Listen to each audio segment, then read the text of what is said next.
Olá, pessoal, tudo bem? Aqui é o professor Bruno Oliveira. Estamos iniciando mais uma aula para o seu preparatório Ministério Público São Paulo, analista jurídico.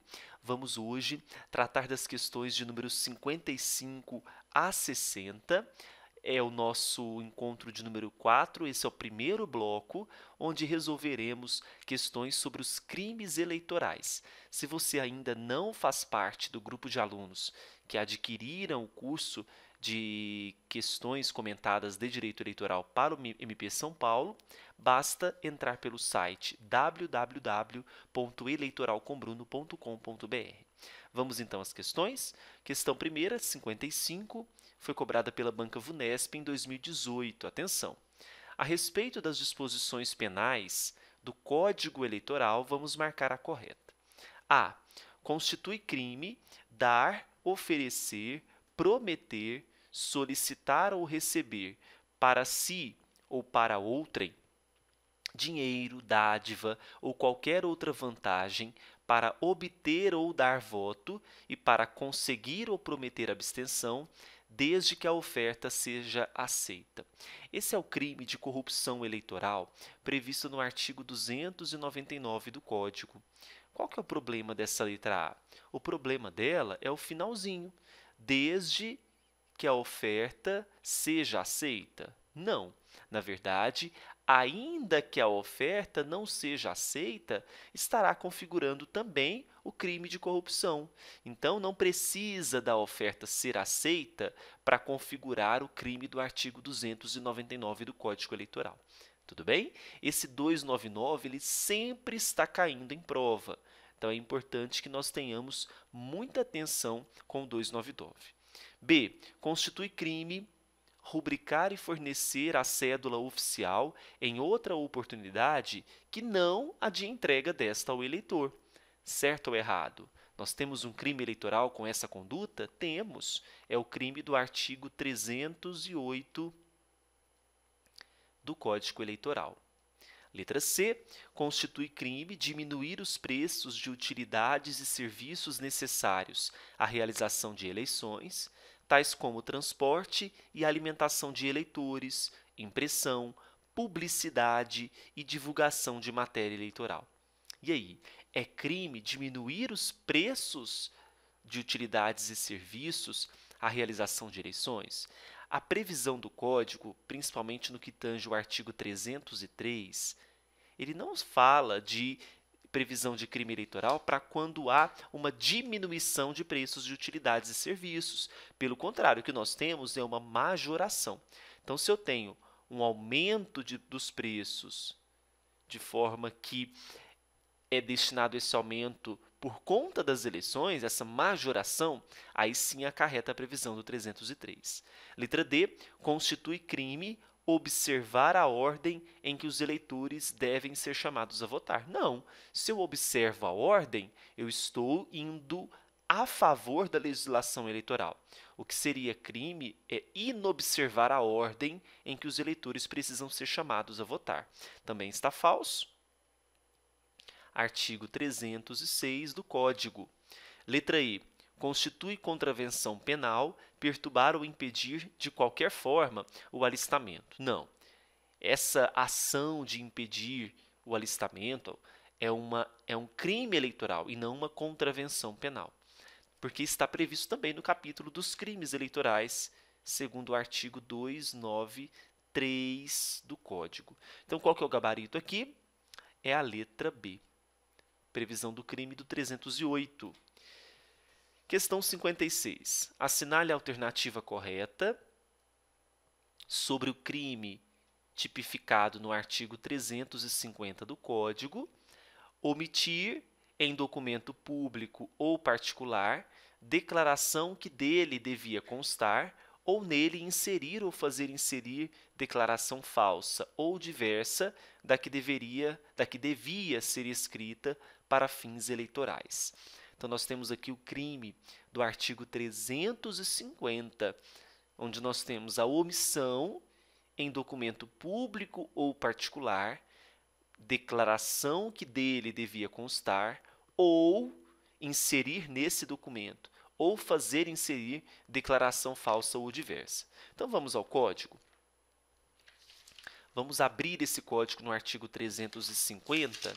A gente pode perceber que esse crime ele tem as seguintes informações. A pena de reclusão até 5 anos e pagamento de 5 a 15 dias de multa, se o documento é público, e reclusão até 3 anos e pagamento de 3 a 10 dias de multa, se o documento ele é particular. O parágrafo único. Se o agente da falsidade documental é funcionário público e comete o crime prevalecendo-se do cargo, olha só o que vai acontecer. Ou se a falsificação ou alteração é de assentamentos de registro civil, a pena é agravada. Então, olha só a letra A. Trata-se de crime material, sendo necessária a ocorrência de prejuízo efetivo, não sendo suficiente a potencialidade lesiva da conduta. Esse crime do 350, ele não é um crime material. Ele é um crime formal. Tá? Então, nós temos que tomar bastante cuidado. Trata-se aqui de um crime formal, a previsão do artigo 350. B. Sua configuração não exige que a declaração falsa inserida no documento seja apta a provar um fato juridicamente relevante com aptidão para lesionar a fé pública e eleitoral. E aí, vocês acham que para a configuração desse crime do 350 é importante a exigência da declaração falsa inserida no documento? Certo ou errado? Está falso porque exige sim que a declaração falsa inserida no documento seja apta a provar um fato juridicamente relevante. Letra C, sua consumação não prescinde de resultado naturalístico. Então, veja só, para a configuração do artigo 350, independe de resultado naturalístico. Então, quando fala não prescinde, prescinde é não precisar. Não precisar, que está falando que precisa do resultado. Mas, na verdade, não. Independe do resultado naturalístico. Porque, veja, omitir em documento público ou particular declaração que dele devia constar, ou nele inserir, ou fazer inserir declaração falsa ou diversa do que devia ser escrita para fins eleitorais. Então, independe do resultado naturalístico. D. Se o agente da falsidade documental é funcionário público e comete o crime prevalecendo-se do cargo, ou se a falsificação ou alteração é de assentamentos de registro civil, a pena é agravada. E isso está... Eu até fiz a leitura para vocês, não foi? Artigo 350, parágrafo único do nosso código. Então, está verdadeira a letra D. E. É apenado com reclusão de até 5 anos e pagamento de 5 a 15 dias de multa, tanto para a falsificação de documento público como particular. Nós vimos que não. A pena, no artigo 350, prevê que será de 5 anos de reclusão se o documento é público e será de 3 anos de reclusão se o documento for o quê? Particular. Então, a letra I está falsa, porque temos uma diferença, segundo o artigo 350. O gabarito para a questão 56, então, será a letra D, como nós já assinalamos, já verificamos aqui. Tá certo? Alguma dúvida? Se tiver, você já sabe. Pode me procurar diretamente pelo Instagram, @professorbrunoeleitoral, ou pelo direct do Instagram, ou pelo e-mail, cursosbrunooliveira@gmail.com. Questão 57. Sobre o crime de captação ilícita de sufrágio, tipificado no artigo 41A da Lei 9.504, e eu falei para vocês que os crimes eleitorais não estão dispostos somente no Código, nós temos crimes espalhados por outras leis, e um deles é o crime de captação ilícita de sufrágio, que está na Lei das Eleições, artigo 41A. Vamos marcar aqui a alternativa correta, ok? Letra A. Pratica o candidato que doar, oferecer, prometer ou entregar ao eleitor com o fim de obter-lhe o voto somente bem ou vantagem pessoal relativa a emprego ou função pública. O artigo 41A, ele é muito específico em relação ao que vai configurar o crime de captação ilícita. Veja, constitui captação de sufrágio vedada por esta lei o candidato doar, oferecer, prometer ou entregar ao eleitor, com o fim de obter-lhe o voto, bem ou vantagem pessoal de qualquer natureza, inclusive emprego ou função pública.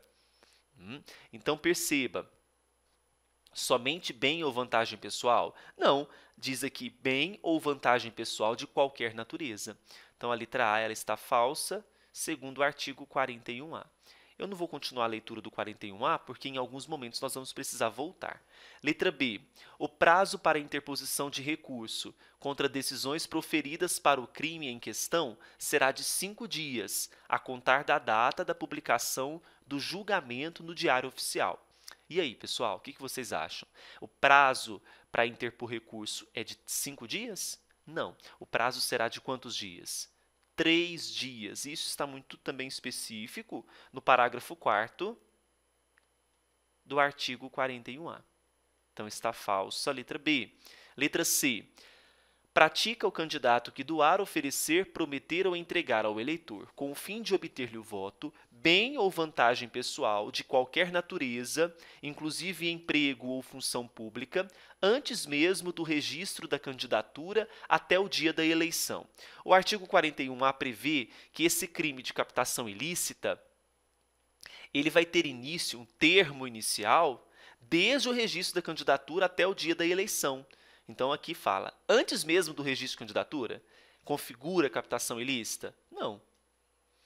Letra D, para a caracterização da conduta ilícita, é desnecessário o pedido explícito de votos, bastando a evidência do dolo consistente no especial fim de agir. Isso é o que prevê o artigo 41A, parágrafo 1º.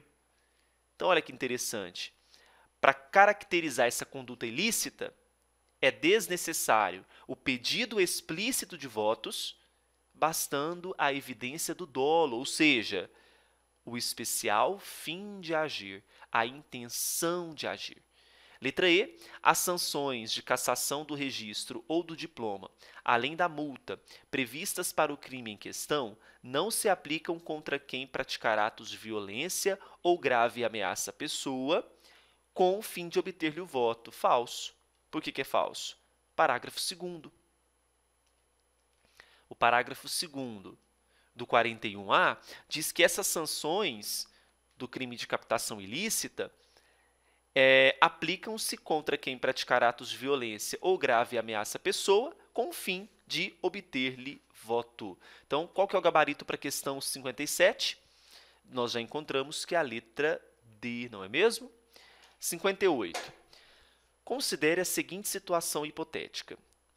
Candidato a deputado estadual do Rio, Joaquim está fazendo sua campanha nas ruas da capital e para diante de uma casa em obras, para abordar a pessoa que lá está trabalhando, para falar de suas propostas e pedir seu voto.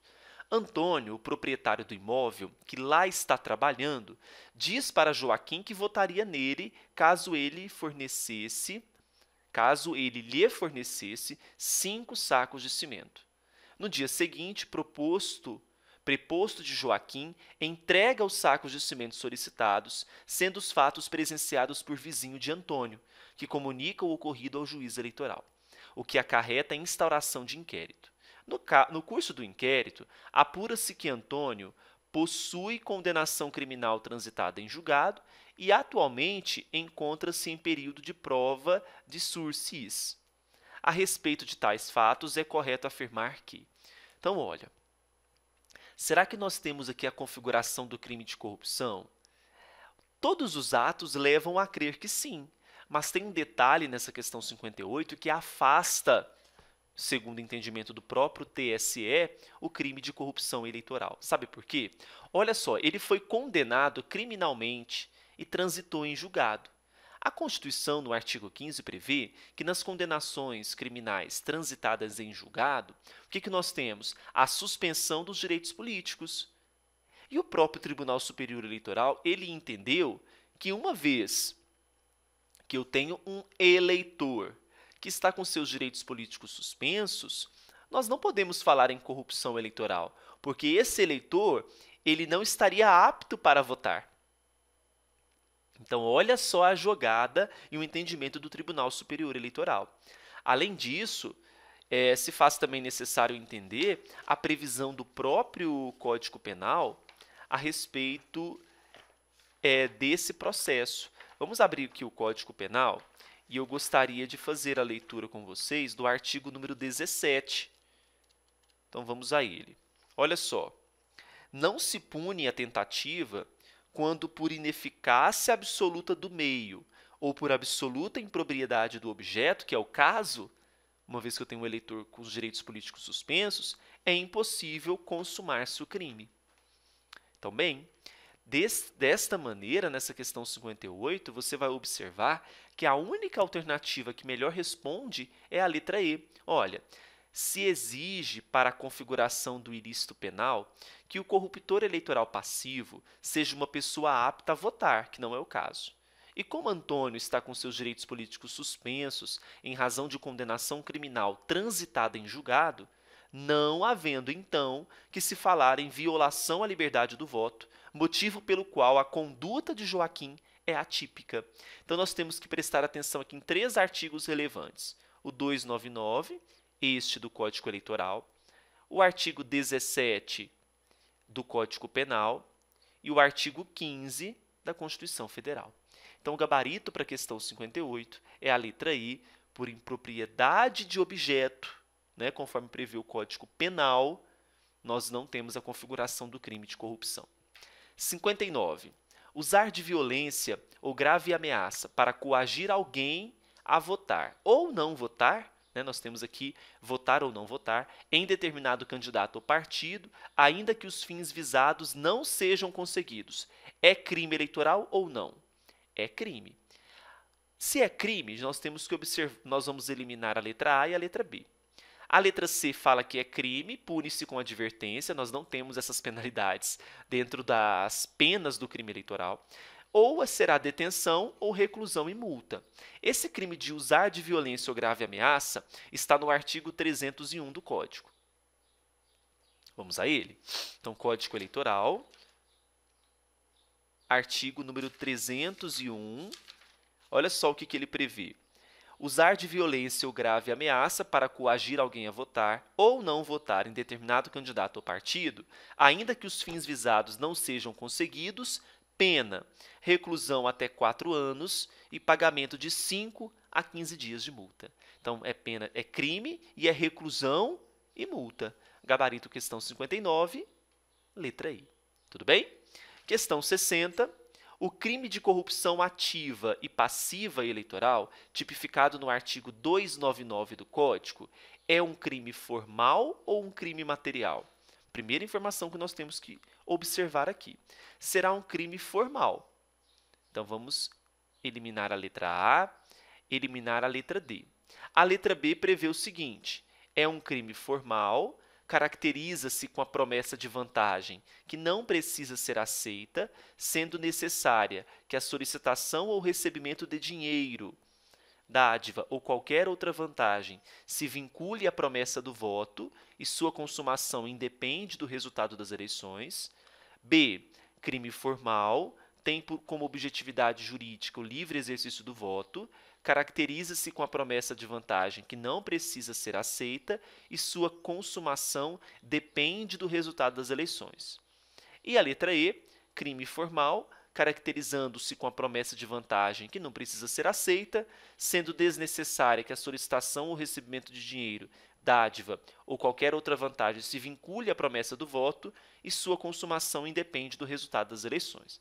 Vamos lá para o 299. Olha só o que ele prevê.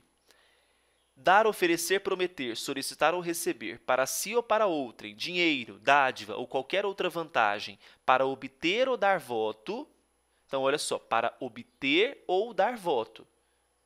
Se eu estou falando para obter ou dar voto, eu tenho uma vinculação à promessa do voto. Terminando, e para conseguir ou prometer abstenção. Para conseguir ou prometer abstenção. ainda que a oferta não seja aceita. Depende do resultado das eleições?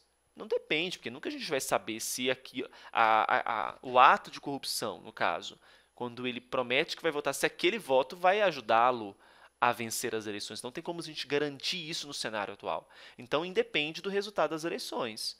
Aqui vai independer do resultado das eleições, e a sua consumação independe do resultado das eleições, até aqui está ok, e aqui também independe do resultado das eleições. A letra C fala que depende, então já vamos eliminar a letra C. Eliminamos três letras, faltam duas. Então vamos de novo à letra B. Crime formal caracteriza-se com a promessa de vantagem, que não precisa ser aceita, sendo necessária que a solicitação ou recebimento de dinheiro, dádiva ou qualquer outra vantagem se vincule à promessa do voto e sua consumação independe do resultado das eleições. A letra E diz que caracteriza-se com a promessa de vantagem que não precisa ser aceita, sendo desnecessária que a solicitação ou recebimento de dinheiro, dádiva ou qualquer outra vantagem se vincule à promessa de voto. E aí?